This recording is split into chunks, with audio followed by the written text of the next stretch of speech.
What's up, everybody, and thank you so much for tuning in to 305 Radio, a part of 305 Magazine, right here on your number one underground station, MiamiUndergroundRadio.com. You already know I'm your girl, Dre Mob, and you can catch me on the gram at 305_Brownie. What's good, Brownie? This is George, 305 Radio, and 305 Magazine. Everything on the gram or whatever social media you happen to use. But today, we're closing out 2018. It's our last show, so it's definitely a very special one. Thank you for joining us. So we have BB Lewis, Mr. Branding, Marketing, a little bit of everything. A little bit of everything. Part of the biggest studio in Miami. You touch on a lot of things, man. You're big on a lot of events. You have a lot of things going on at one shot. Introduce yourself, man. Talk to me. BB Lewis. I'm here. My family has been in the music business here in Miami for a very long time. In Jamaica, also in Inner Circle, who made the theme song for Cops, and another one, Girl, I'll Make You Sweat, was good too. That was a big one too. My little brother is Lunch Money Lewis. He's also hit maker, songwriter here out of Miami also, and Did you ever get into music? Yeah, I was doing beats. Like if you look at Trick Daddy's first album, I did like 4 beats on there. Like that's when we met Hugo Diaz and the Diaz brothers. Shout out to the Diaz brothers. Yeah. That's dope, man. And so, how old were you when you started getting more exposed into the industry? Because having a father that always has a band, that band's been around forever before you were even created. So, growing up in that, how old are you when you finally saw what it was to this kind of exposure, this kind of fame?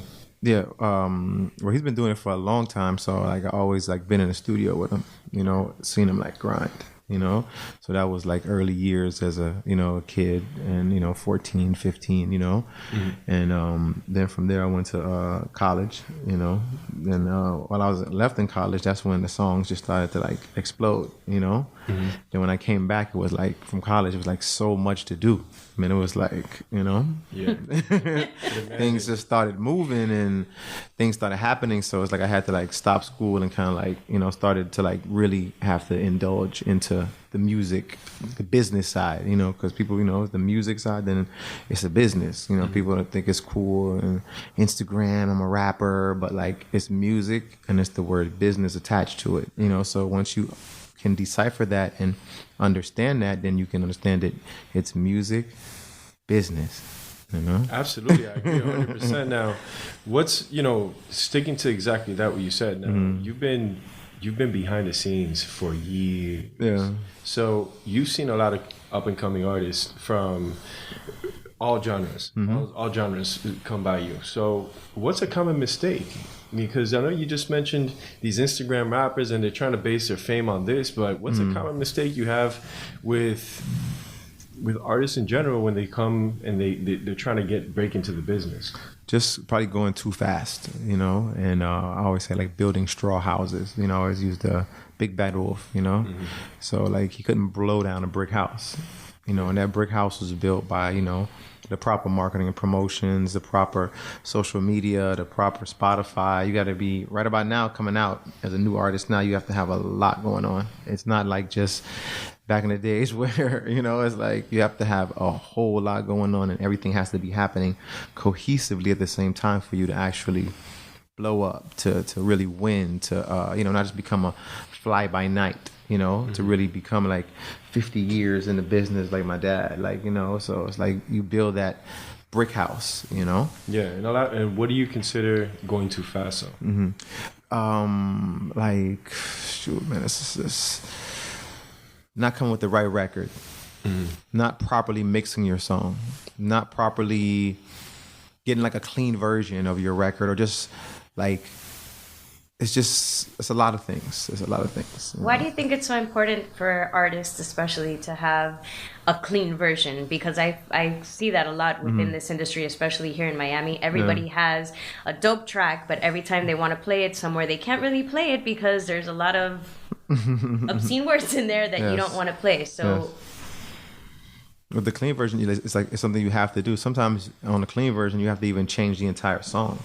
because there's so many curse words in the song where the artist has to actually rewrite their verse or rewrite the hook of the song because the whole song is cursing, you know. So the clean version is definitely, how do you say, it's needed, you know, if you're trying to get airplay. You know, if you want to stay on Spotify, you want to stay on SoundCloud, you want to stay on all that stuff, you're good. But if you're actually trying to, you know, and that raises a good question. When you start thinking about artists moving fast or whatnot, nowadays we're living in the internet age. It's very different from before the internet, the way in the industry works. So you have a lot of independent artists that they go ahead and they put enough work to put that they don't need the marketing team. They are their own marketing team. You know, what do you say to those individuals that they have the hustle behind them, but they're missing a few pieces?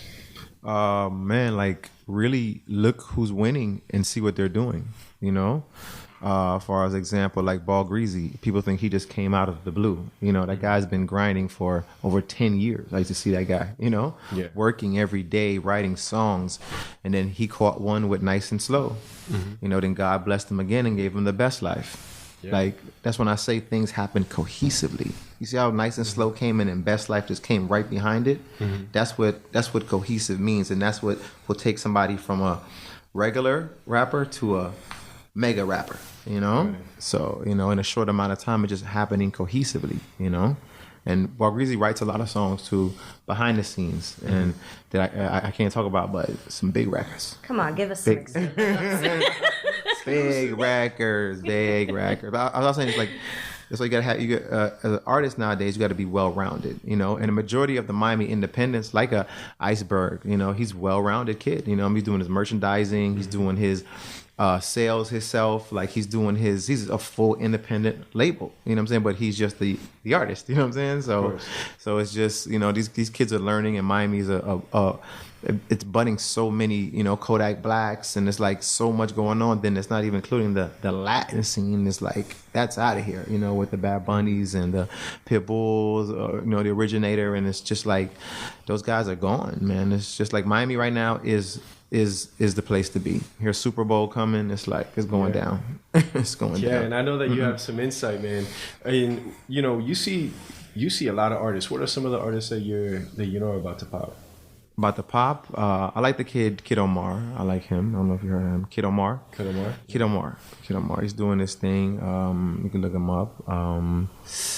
Shoot, it's just so many, man. It's just so many. But, you know, like, Miami has created a whole new underground scene with the Denzel Currys and, you know, like Lunch Money Lewis, like my brother. It's like a whole new underground scene that these guys are not even on airplay and they're not even playing, but they're streaming like millions of streams. They're getting more shows. Like, I haven't met this kid yet, but I forgot his name was Puya. Like, you know, that kid is killing it, bro. I don't know him personally. I don't hear his music, but as far as numbers wise, like when I look at Polestar and like the business aspect, that's why I tell people it's called the music business. You know what I'm saying? Because a lot of people just fall into the music domain, you know, but you got to respect those who actually pay their bills off this, you know. You got to respect those, you know. It's like they're not just on the gram, you know what I'm saying, or Snapchatting. They're actually, you know, selling products, selling merch, selling, you know, which can be done, you know. And what do you think stops these artists from reaching that level? Like, if they don't have the proper management, you know, they didn't do their proper research, they didn't do their proper reading, because social media can fool you, you know, and you can watch things and believe things that are there that are not really there, you know, because when you see that person in real life, or you see something that it's not really happening like that. So you kind of got to block that stuff out a little bit and really focus on like what you're trying to achieve, you know, because all that is just like, it's not even, you know, it wasn't there before, and people were selling way more records than they were selling now. You understand that? Okay. Nelly was selling, all these artists were selling 20 and 10 million worth of singles, you know, and they didn't have social media, you know. Yeah. So the game has changed and it's reversed into streaming, but it goes to show you that, you know, that crowd is still there. Like right now, I think Nelly and Ja Rule are like, they're killing it. Like the 90s Two Live crew who I work with, those guys are, man. I was talking to my boy Joseph Weinberger into the Two Live crew. We were looking at it. Naughty by Nature, in the last, I think, 2 years or 3 years, they've done like 300 shows, you know? on a tour called I Love the 90s, you know? Yeah. So it's like, it goes to show you, I bet you Lisa and the Cult Jam is working more than half these. I bet money, These man. new I see these people work, man. I know you're involved. You do events like those events. Also, yeah. As well. So, and those guys, those events are the most successful events. Those 90s events, yeah, because they're buying merchandise. Mm-hmm. They're got their babysitters already. They got their tickets purchased beforehand. It's not. They're ready to go. Well, that's like our generation because we love the 80s, the 90s. So Yeah. So, you know. And those, I know that you were doing a lot of the old school jams. You did a few last year. You know, you have a lot of those. You have what are you promoting now? What do you have coming up? Right now we have my dad. We're going to be celebrating his 50 year anniversary concert. shout out to you. New Year's Day in the daytime. My dad likes daytime parties. You know, so Starting early, my kind of party. 2 p.m. to 1 a.m. From like 2 to 5, we're gonna be doing some stuff with the kids, like face painting, and come out with the family. But from 5 o'clock on, you're gonna get performances from like Inner Circle, Michael Rose, Mighty Diamonds, Joe Mercer Marley, which is one of the hottest young Marleys. Like he's the third generation, like the new kids coming out. Papayo, which is Pitbull's new Spanish reggae artist. He's gonna come out. Chino said he may stop by. Lunch Money Lewis, my little brother, will be performing some hits. Daniel Sky, the Reeves Brothers, Berserk, which is another one of our artists, and a new artist called Becky Glacier. It's gonna be real nice, chill. You know, Wynwood Yard already got the food. You know, Big Teach is out there. Shout out to Big Teach. Yeah, great mac and cheese. The vegan is out there. It's just wonderful out there already. Yeah. So it's nice vibes. You know, so dope. And when is this for New Year's Day? Yeah, first reggae show of 2019. Can you give us some more info where it's gonna be and where they can find tickets? Yeah, Wynwood Yard in Wynwood, and you can find tickets. Go on Eventbrite.com and just search Inner Circle New Year's Day on Eventbrite.com. Yeah. You know? So you mentioned a couple of things about new artists and how much it's changed from, you know, what it was then to what it is now. And one thing that I always stress to a lot of the artists that I come across, and please correct me if I'm wrong, it's not just about talent. It's not about making a nice song. It's not about having flow. It's not about any of that. Like I always tell them there's a full package. And to me, what I think is more important and even more so than the talent itself, because that can always be kind of worked on and developed, is the work ethic.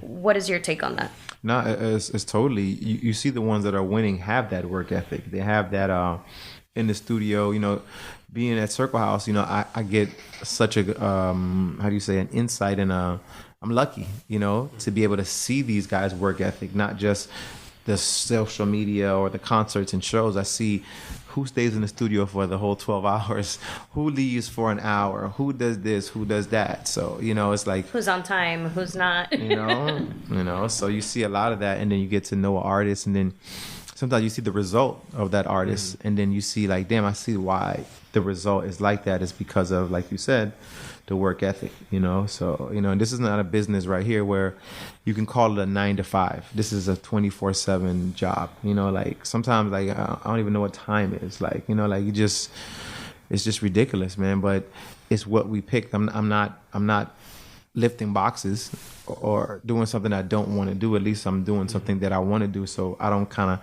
consider it work, you know. So and doing all of these things, you get to see all these artists come in. And I know you've met a lot of the celebrities that you chill with, or a lot of the celebrities people have on their bucket list to meet. Like you have, I know that you have Neo always comes into town. You have, right? Shout out to Neo. Yeah. You have Nas whenever he comes out. I know you always chill with him or whatnot. Now, when you're with that caliber of MC, when you see him go to the studio or whatnot, have you ever been really impressed by an artist of that caliber where it just blows you away? Yeah, like Nas. He's and Neo. You named two good work ethic people. You know, like Neo, like sometimes like it's almost like I think Neo looks at Miami as like a paint canvas, you know, like so like he comes here and it's just empty canvas, right? And then he comes here and he starts painting as he goes out to Miami and he sees what's going on. Then he hears Spanish music, then he hears Pitbull's music, and in Tutu's he got a song with Pitbull called Tonight. You know, like guys like that, you got to think they're very smart. They, you know, Nas, they're very intelligent beings. They sit back and they observe. And they think before they move, and you learn by hanging with those guys, and you watch how they move, you watch how they think, because they've made the mistakes. They've been down the Mulberry Bush, so you can learn by watching people that have made mistakes. You watch what they do, you watch their mannerism, you watch how they post, you watch their team, you watch their organization, you watch, you know, like the mindset, like Pitbull, man, he's like a well-oiled. Come on, man. He's a machine. There's no words for that. And it's like everybody around him is the same way, you know? So, and it's like you see work ethic, and then you see the ones that are winning have that work ethic, you know? Have you ever been disappointed by someone's work ethic? I would say disappointed. I don't even think of the word. Like just. It's something like disappointed, but more like saddened, because you see how much talent that person or what they can do if they really just put that extra, you know, into the situation. But, you know, I've learned working with artists and working with people, you can't push everybody. You can't, you know, like they got to have a sense of wanting it, you know what I'm saying? Especially nowadays when, you know, everybody's a rapper, everybody's a singer, everybody's an artist, everybody got a website, everybody, you know, so... Now you mentioned everybody's an artist. I mean, you know, you mentioned being able, you know, not rushing into things, but when you look at what you're doing in this field of music in general, there's so many, like you said, artists doing the same thing. But now, for you, that you see them come and go, and you have with your marketing and branding, you host a lot of listening parties and whatnot. What separates the artist from regular artists? Consistency. You know, I think really consistency, because you know, like it's like a hot song or a hot album. You know, just keep it coming. Like you gotta be consistent. You gotta really just think before you talk. Like all these new rappers, they don't think before they talk. They just talk. Like, you know, like these we thought before we talk. And the rappers that I know, like, you know, they think they. You know, it's more at stake. You know, now it's like, you know, it's a little bit different because the business is different, and I can't fault them because the game has changed. It's all about hits. It's all about likes. It's all about streaming, and you get paid for it, you know? Yeah. So it's like, who's to judge, you know? So, you know, I just know it's different, you know? Yeah, the game's different. It's a lot different, man. It's a lot different. If you don't keep up, you're going to get lagged behind, you know? So, you know. And what are some of the artists you're working with now? Of course, In a Circle, you know, working with them, working with Two Live Crew, you know. We have Brother Marquise on the show now. Yeah, Brother Marquise, yeah. It's like a Two Live Crew, man. Those two artists keep me a lot busy. I'm working with a new artist called Hijack. Okay. He's out of New York, but just based here in Miami now. I did some great stuff with him during Art Basel. I saw the car, the Hijack's car with Kiki Valdez art. Yeah. Shout out to Kiki Valdez. Yeah, did you see that? I did see that. I mean, it was really dope. Kiki's crazy. I think it was one of the hottest things for Basel. We just didn't get the big look, because, you know, Basel was like kind of different this year, like spread out. Last year was more, it's like. But Basel's like that, man. Yeah, it just changes. It's like morphing all the time. But like, shout out to Kiki Valdez, man. Yeah. That car was so dope. His style is so unique. Yeah, to see it all over that car, it's really dope. Yeah. So I'm glad to hear Hijack. You know, yeah, he's under your umbrella. He's making moves. Yeah, we're trying to make the right moves and, you know, introduce them to the right people, and, you know, and that's what I do with marketing and consulting. I try to like help the client. I don't always take every client, you know, because, you know, it's like I got to be selective of what I do and what I put my name with, or, you know, because I'm not just like I'm more like a boutique, marketing company. I'm not really like just everybody. I'm not, Well, so, thank you for coming on the show. No problem. Thanks for knowing what time it was to come out here. No problem. And I made it. Actually, I tell you, my phone died trying to find him. I kept calling him because it's a lot of Starbucks around here, man. You know what I'm saying? We've been told. There's a lot of Starbucks. So that's a blue martini. No, those valet guys. Those valet guys. Yeah, they are good, man. The one right there. Oh man, they help me. They Shout out to the valet guys at Mary Brickell Village. Yes, they're good. They're very good. So if you're ever in Miami, come out to Brickell. Yeah, very informative guys. We'll direct you in the right way. 100%. They know their way. That's dope, man. I mean, we have a lot of the questions I would have are mainly because I've been at Circle House. Yeah, I've seen you over there. I've seen the number of artists that you deal with on the regular. Just you mentioned Pitbull, and we've talked about this on the phone. But we talked about Latins in the music industry. You said that Pitbull really set the blueprint. Yeah, I think so. Tell me a little bit about that. When I said the blueprint, it's like I seen his grind, and I didn't hear a lot of the music that was coming out now the way it was coming out before he was doing it, like the way he was rapping, the beats he was picking, like it wasn't like that. You know what I'm saying? It wasn't the way the new wave of these guys are. It's like he was kind of the first. You know what I'm saying? Yeah. Like, because it wasn't like that. It wasn't taking like a hip hop or like, what I'm saying? It wasn't, it wasn't like that. So what he was doing was groundbreaking.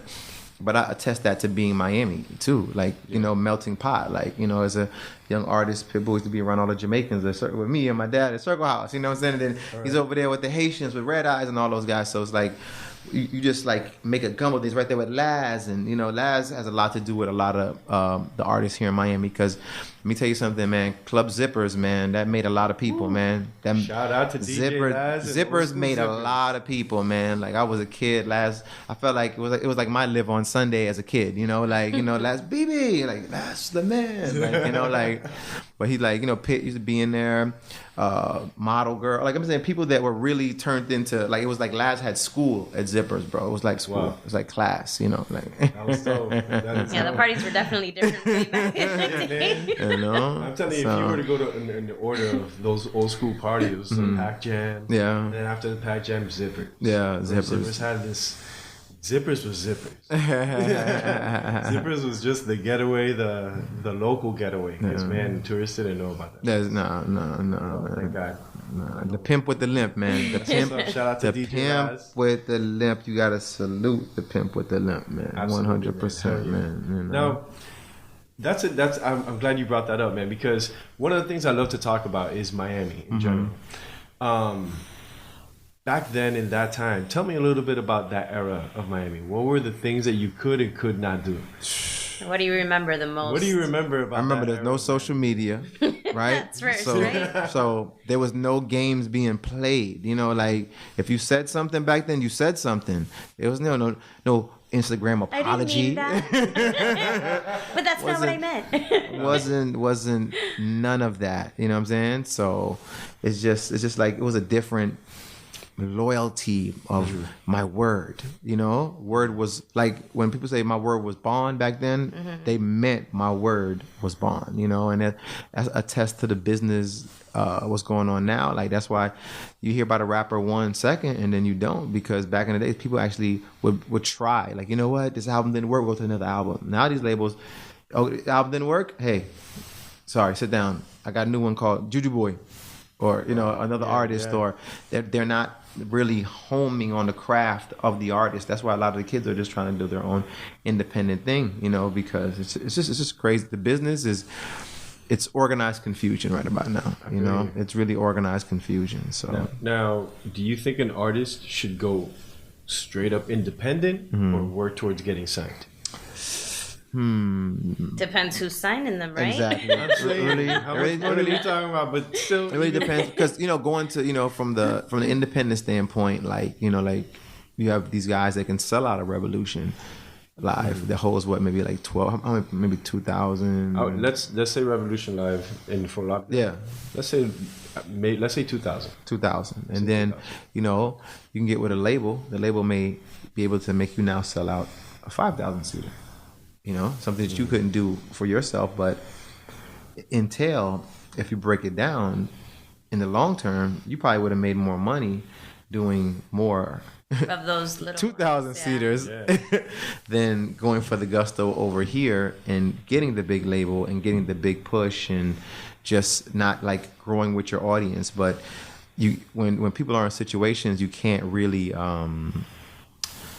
can't really just, you know, because you never know what somebody's situation to want to get signed, to want to not maybe understanding marketing and have the proper management and the proper, you know, things. It's just a lot of different variables when it comes to that. Maybe if the artist were to just slow down a bit, like you said before, and just plan it all out on it. If he had the right team around him, he'd be able to independently make the same moves that a larger label would be able to pull 100%. 100%. That's why social media is a gift and a curse. It's a gift because you can create your own community, you can create your own wave, and then you can show the bigger label like, hey, I got 1 million streams on my own. What can you actually do for me? You know, because I did this myself. You have leverage. That changes the conversation. 100%. You know, change the conversation because then you created that on your own. You know, so and sometimes it's good to stay by yourself to really understand the business more to get to that point. You probably get more off the top because it's just I don't know, organized confusion right about now, man. I feel you, man, and I mean, since you're involved in the business aspect, you have your hands mixed in with stats from all platforms. You know, and what's there's no real Rubik's Cube combination to get this right. No. If somebody tells you that, they can, you know, they have a routine that they do. You know, I'm gonna send it to this person first. I'm gonna let Complex drop it. I'm gonna let this guy put it out first. But there's really no schematic because there's people in their bedrooms doing it, making hits and overnight success off spoofs, and you know, like the King Batch and those guys are like multi-millionaires off Instagram. They're not even rappers, you know. They're just conceptualizing with the concepts and watching social media and like understanding it. Like, you know, people let social media like get to them, but if they sat back and really looked at it and learned how to manipulate it, oh my gosh, you know, in a manner for business purposes for you to win, not let it a tear jerker or it's coming hard and like, you know what I'm saying, like that's great, but like, you know what I'm saying, but like if like, no, just like don't let it like control you, like control it. And if you can control it, you can do a lot with it, you know, once you understand how to control it, and don't let it just like, you know, see get something the best in of you and Facebook and, you know, just make it a tool. Just make it a tool. That's it. You know. Bibi, you had mentioned earlier about how, you know, the artistry and what you do with branding and marketing and everything. It's a 24-hour job. But you also just mentioned about maybe having some sort of structure and some sort of routine. Can you take me through a typical day for you? Is there a typical day for you? Do you have a specific routine or schedule you follow? One thing I do is I'm gonna go to the gym. You know, that gym is kind of like, it's like my serenity. It's gonna like somewhat like center me. You know what I'm saying? To really propel my day, because it's that time to think. It's, you know, I'm working on my body. It's like, you know. So it's the first thing you do? One of the first things I kind of do is hit the gym, and then from there back to the office and just grinding, just like going from events to who's coming into town, what's coming up next, who's the hottest website, who's the hottest Instagram person, who's next, who's hot, you know, Miami, like what's going on, you know? Haven't heard? Have you heard? That's a day for me. I'm looking, you know, who's the next, you know, out there, who's writing the best songs, who's that, you know. So you're out there spreading your tentacles, seeing what's everywhere. Now, I know 7 a.m, most people are having coffee. Some people are just getting their routines in order or whatnot. Haven't left the house yet. You're playing basketball. Yeah. So, quick question, man. Do you play basketball with all these celebrities? And if so, which one balls out? Yeah, I haven't played with them, but from what I see Tank and ball. tank and ball, because they're probably late night ballers. I'm the early morning man. I'm up in the morning. I've seen Tank in the celebrity basketball games. He jumps in there, right? Yeah, but I seen that from myself. He could play a little hoops and a couple of them. I see Jim Jones. I play with Jim Jones. Jim Jones can ball. Some football players can play basketball good. What's his name? Deshaun Leonard, I think his name. He's like a wide receiver. Yeah. Yo, he was jumping out the gym, boy. Like I was surprised, because you don't think a football player can play basketball on that level. That guy was like, whew. Like I was surprised. I was surprised. Jim Jones, he could play. He can play. Jim Jones, rebounder. He's definitely. He's in that gym. But. For the most part, everybody's trying to take care of themselves now. You got to, man. Everyone's trying to be eat looking right at the long game. Longevity is key. And consistency. Healthy consistency. Relevance, but don't let, I'm going to say it again, don't let social media kill y'all, man. I'm telling you, don't like. Seen it. Give us look, man, you look like you've seen this 1,000 times. So go ahead and tell us. Give us a scenario. horror story. Yeah. No, I ain't got a horror story. It's just like people look at social media and then they let it like affect them. They let it. It ruins the day. It ruins the vibe. It ruins the. I don't know. I guess maybe I'm to a point myself. I don't know. Maybe but. Everybody, hurry and get to this point, because the world will change if everyone got to that point, So you've seen way too many people get affected for nothing. For nothing, for absolutely zero zilch, because it wasn't there before, and people were doing just fine. It's true. People were doing just fine, and it was not there. People were selling more records. Same tours were going on. Artists were breaking the same way. People were selling vinyl. People were selling cassette tapes. People were selling CDs. I know it's a growth period of everything, but just remember that sometimes in our generation that it wasn't there from before. So you said we were talking about up and coming artists. Now you have artists like Kodak, and a lot of people trying to mimic, trying to come out, and they're following that path, mimicking other artists. Yeah. Kodak says that cat stands by himself. Yes. You know what I mean? He stands in his own world. He's authentic. He's like Trick. It's not fake. It's exactly. It wasn't conjured up. Yes. You know what I'm saying? With the up and coming artists, what would you say to them that are looking up at all the artists that are out now? They hear you talking about Pit. People don't know the story of Flo. Yeah. Like Flo, he's just been writing forever and a day. When he blew up, he blew up. He had a shit ton of tracks already done. And he was ready for the blow up. So when it blew up, like he's like you said, these guys have made so many mistakes in their past and not been ready. So when it came time for that time, they were ready. And people think that just happens overnight. And overnight success to me is like 6 years. That's overnight success. How many of these artists have you seen coming to your studio or coming to any of the studios you've been involved with, and you see them from nothing, going in there, putting in work. You see their work ethic getting better, and then today they're stars. I would say the whole Miami. It's true. Yo, you ain't lying. The entire Miami. We out here. Know what I'm saying? I done seen them all with nothing and just a hope and a dream of, coming there and, different artists like Jay-Z being over there with us and them looking like, wow, and looking up. And, that's why I thank the Lord for Inner Circle and my father and Uncle Roger, who had a vision that motivated like the entire Miami damn near. You know what I'm saying? That vision they had of excellence, of top-notch equipment, of making sure that their sound that comes out of where theirs comes out of is going to sound just like or better than anything coming from California or anything like, even Trick Daddy, like, early years, man, we put Trick Daddy music against anybody's music sound quality wise. You can't, it's clean. People came from far and wide looking for that sound. You know what I'm saying? Like those behind the scenes you don't see, where people are like, where's that sound?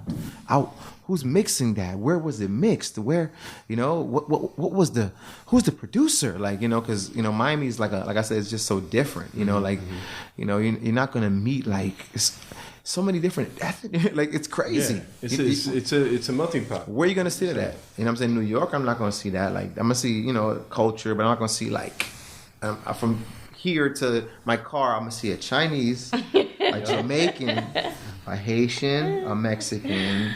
Like I know I'm gonna see all this from going from here to my car. And that's why I love Miami, man. You know, I love it. I love it. Like, I would never get all that culture anywhere else where I can just taste all those foods, meet all those people, see how they act with their parents, and pick up that culture. That's why I keep with Neo with like having that like canvas, and then they start coming here and they just paint their canvas, and they see Miami and they love Miami and they respect Miami so much, and they want to indulge and they mess with the producers, get with the girls, and Miami's their playground. Miami's their playground, man. I can't be jealous of that. Yeah, but it's two Miamis, like we always say. You got the South Beach, and then you got the Miami, the real deal, Holyfield, where you don't want to.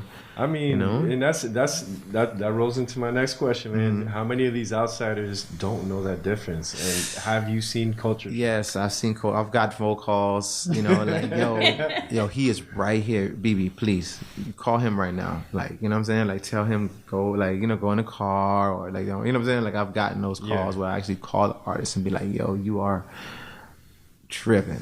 Like, take it down a notch. You are like, what are you doing? And then they catch themselves too, like, oh man, like this is not an island. This is not just welcome to like Miami. It's not Turks and Caicos like that. Like, what I'm saying? It's like you're gonna it's like anywhere else. Like, if I'm in Cali, I'm not gonna be some, or if you're in certain parts of New York, you're gonna, look around and be observant on your stuff. So that's what I try to do is like, I don't try to be the Captain Savior, but I try to like, those ones that, that are good guys too, because they showing a lot of love, man. Future signed Zoe Dollars, and what I'm saying, at one point in time, Birdman them had Briscoe them signed and a bunch of things. So it's not like these guys came out here and like, oh, I'm just gonna not help, nobody. Had these guys signed and they were trying with them, and they did. Some of them got very successful, extremely.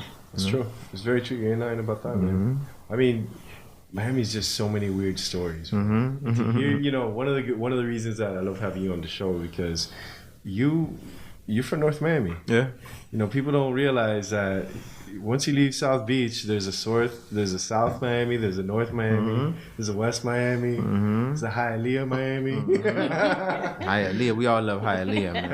I love Hialeah. Shout out to Hialeah. Goddamn. We gotta get more Hialeah. I was actually gonna tell you, I got a friend of mine from Hialeah. He goes by Law, and he's actually coming Shout out to Law. He's coming out with like a tour guide, but it's for like underground, to be able to tell tourists and people who come from abroad Pretty like much. where That's to go, cool. where not to go, and how to behave in certain hoods. That's cool. Because a lot of people come in from other places and they don't know how to act. So ideas kind like of that. like Street 101. Yeah, innovative. That's being innovative. I mean, it could save someone's life, maybe. Yeah. That's the truth. It's the truth. Probably would. Shout out to Law. That's what's up, man. But I mean, like, that's the thing about Miami, that in this culture, in this music industry, like you mentioned that people don't take Instagram serious, and what I take from it is a few things. Mainly, don't let your feelings get hurt over some bullshit on social media. 100%. But more importantly, because of the nature of the business that you're in, I think more of, you'll see artists and you see this Instagram rappers.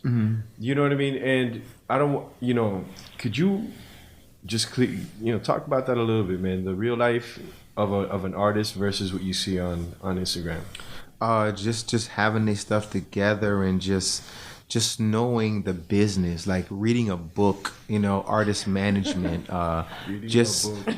something so simple to understand the business. And I would never take somebody's drive away or their thought process, or because I'm not the smartest guy in the world. I don't have the schematic, and their ideas may be innovative and new, but just remember, it's a business. You know what I'm saying? And if they understand that it's a business and it's not just like, I'm rapping and I'm smoking weed. I'm rapping and I'm smoking weed. I'm wearing jewelry. I'm rapping, and it's not about that. Like it's and those ones that do it don't really last. Like Kanye West have made more money off sneakers than he probably ever make off music. You know what I'm saying?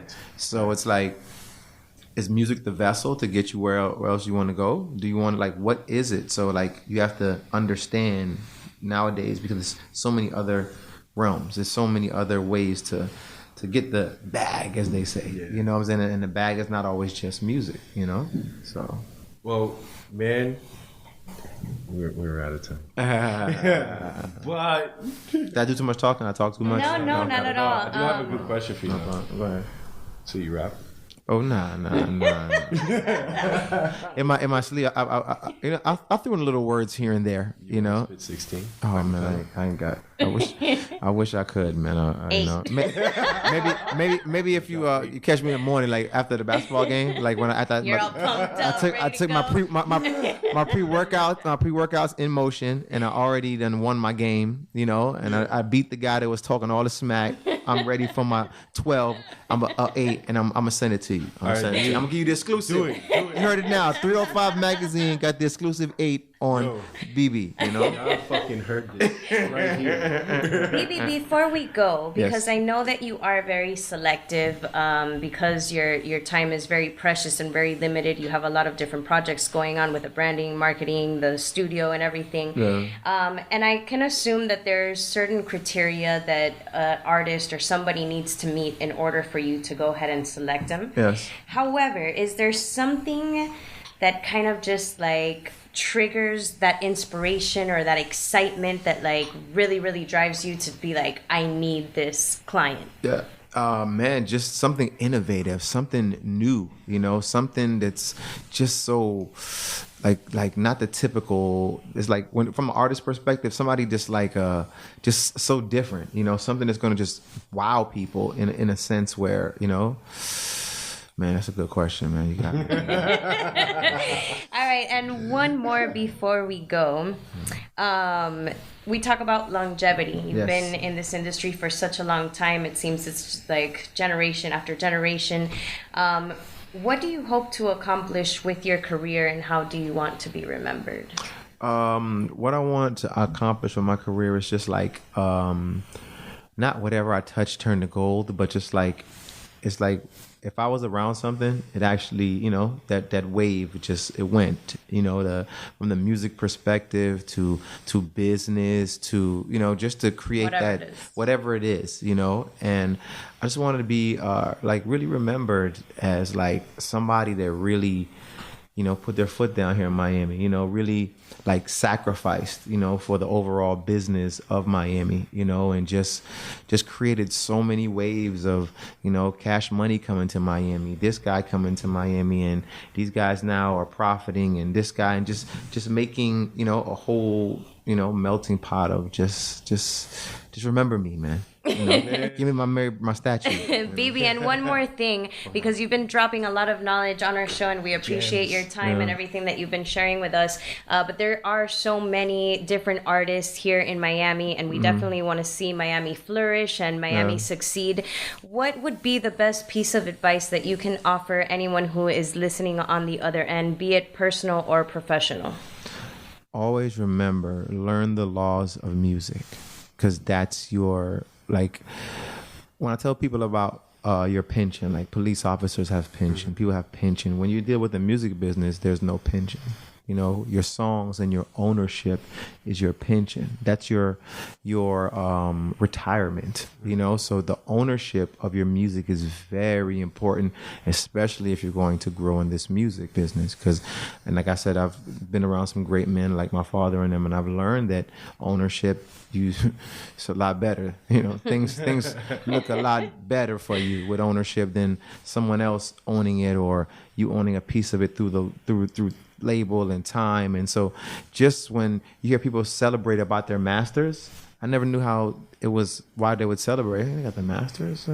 But now you understand, when you got your masters, you got your stuff back, you know, and now you can now go out and, you know, do what the label was going to do with your thing without the label, you know. So you're dealing, you know, your dealings is directly with these people, you know. I don't think people realize what you just said. It's all about the business. Just to drop a little gem and decipher what just happened. Yeah. What, you know, you have like Jay-Z, for instance. Yeah. Jay-Z celebrated getting his masters back. You are the sole proprietor, the owner of your material. not when you're signed. When you sign a contract, your material no longer belongs to you. So you won't own those masters. Like the label could do whatever the fuck they want with your shit. No royalties, guys. Goodbye. So what happens down the line? They put your song on the radio in a movie or whatever. You're shit out of luck. Yeah. The label gets paid and you don't. So that's what he means by retirement fund. This is